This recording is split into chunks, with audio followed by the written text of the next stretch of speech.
चलिए आज का हमारा पहला बिंदु 8 उत्तरवर्ती गुप्त शासकों का उल्लेख किस अभिलेख में मिलता है? तो वो अभिलेख है अपसाड अभिलेख। अगला बिंदु सुप्रभात स्रोत नामक पुस्तक की रचना किसने की? तो ये रचना की थी हर्षवर्धन ने। अगला बिंदु गुप्तोत्तर काल में सामान्यतः भू राजस्व कर की दर क्या थी? तो यह दर थी 1/6 भाग। अगला बिंदु पश्चिमी भारत में प्राप्त गुप्तोत्तर काल के सीढ़ीदार कुओं को क्या कहा जाता था? इन्हें कहा जाता था वापी। अगला बिंदु गुप्त काल में निवास योग्य भूमि को क्या कहा जाता था? गुप्त काल में निवास योग्य भूमि को वास्तु भूमि कहा जाता था। अगला बिंदु यशोवर्मन के काल में कौन सा चीनी यात्री कन्नौज आया था? तो वो चीनी यात्री था हुई चाओ। अगला बिंदु ह्वेनसांग की यात्रा का वृतांत किस चीनी ग्रंथ में मिलता है? तो वो चीनी ग्रंथ है CU की। अगला बिंदु राजपूतों की उत्पत्ति अग्निकुंड से होना, यह चंद्रबरदाई ने अपनी किस पुस्तक में लिखा है? तो उस पुस्तक का नाम है पृथ्वीराज रासो। अगला बिंदु आयुर्वेद सर्वस्व राज मृगांक युक्ति कल्पतरु की रचना किसने की? तो इनकी रचना की थी राजा मुंज ने। अगला बिंदु प्रभाकर वर्धन ने कौन सी उपाधि धारण की थी?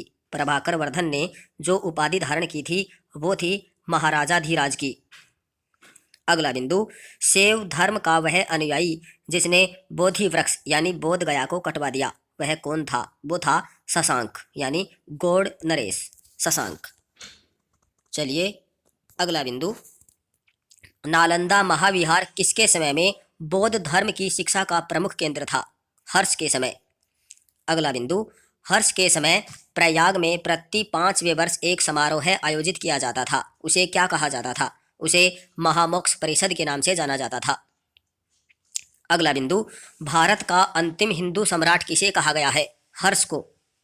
अगला बिंदु राजपूतों की उत्पत्ति शक, कुषाण तथा हूण आदि विदेशी जातियों की संतान किसने माना है? तो ये माना है कर्नल जेम्स टोड ने। अगला बिंदु गुर्जर प्रतिहार वंश का वास्तविक संस्थापक कौन था? तो वो था नागभट्ट प्रथम। अगला बिंदु ग्वालियर प्रशस्ति में मलेच्छों का नाशक किसे माना गया है?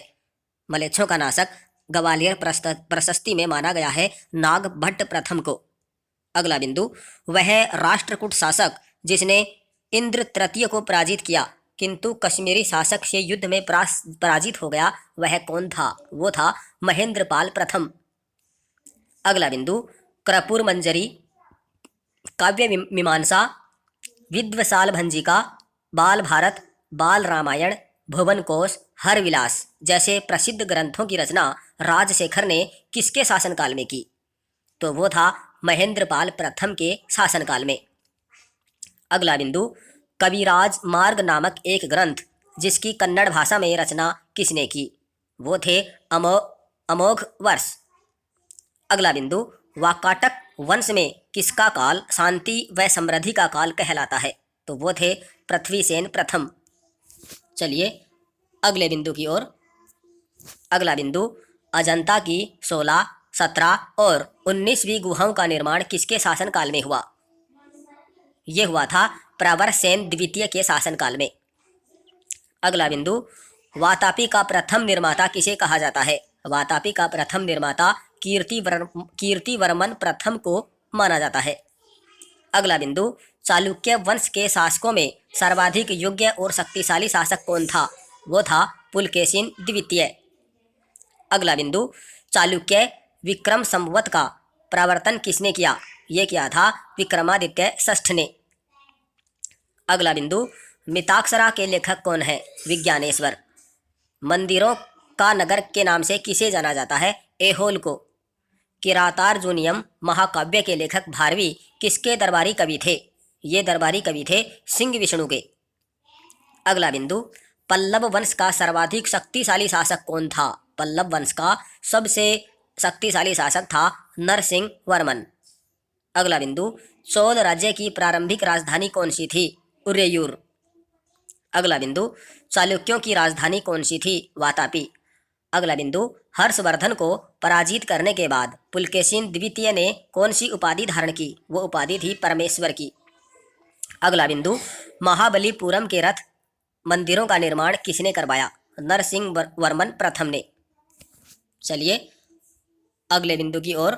अगला बिंदु, चोलकालीन अर्थव्यवस्था का आधार मानक सिक्का किस नाम से जाना जाता था? कलजू या कल्याणजू के नाम से।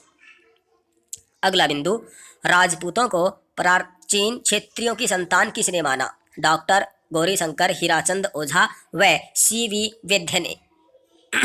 अगला बिंदु, चालुक्य वातापी राज्य के संस्थापक कौन थे व उनकी राजधानी कौन सी थी?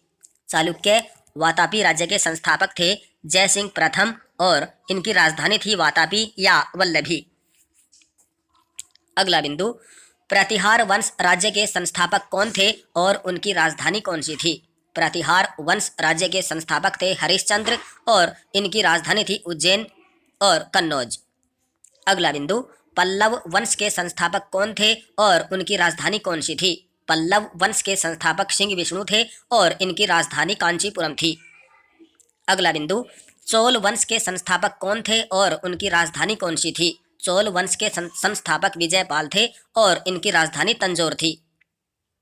अगला बिंदु, प्राचीन भारत में शिक्षा के बड़े केंद्र थे। प्राचीन भारत में शिक्षा के बड़े केंद्र तक्षशिला, नालंदा और विक्रमशिला थे।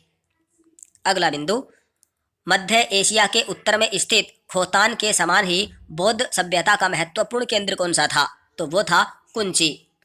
अगला बिंदु, मध्य एशिया का सबसे बड़ा बौद्ध मठ जो धार्मिक शिक्षा का महत्वपूर्ण केंद्र रहा कौन सा था? वो था खोतान का गोमती विहार बौद्ध मठ। चलिए अगले बिंदु की ओर। अगला बिंदु, जावा सुमात्रा का उल्लेख किस भारतीय धर्म ग्रंथ में मिलता है? रामायण में। अगला बिंदु, जावा को प्राचीन भारतीय साहित्य में किस नाम से जाना जाता है? यवद्वीप के नाम से। अगला बिंदु, जावा में नाटक का लोकप्रिय रूप से छाया नाट्य है। जिस व्यंग्य के नाम से इसे जाना जाता है, यह व्यंग्य कथानक कहाँ से लिए गए हैं? ये लिए गए हैं रामायण और महाभारत से। अगला बिंदु, बोरोबुदुर का स्तूप कहाँ स्थित है? यह स्थित है इंडोनेशिया के मध्य जावा प्रांत के मंगेलोज नगर में। अगला बिंदु, विश्व में बौद्ध कला का सर्वश्रेष्ठ उदाहरण कौन सा है? बोरोबुदुर का बौद्ध स्तूप। अगला बिंदु, भारत की मौलिक एकता पुस्तक के लेखक कौन है? भारत की मौलिक एकता नामक पुस्तक के लेखक हैं राधा कुमुद मुखर्जी। अगला बिंदु, ग्रेटर इंडिया शब्द का प्रयोग सबसे पहले किसने किया? ग्रेटर इंडिया शब्द का सबसे पहले प्रयोग किया था राधा कुमुद मुखर्जी ने। धन्यवाद। आज बस इतना ही। मिलते हैं कल एक और नई वीडियो के साथ। तब तक के लिए धन्यवाद।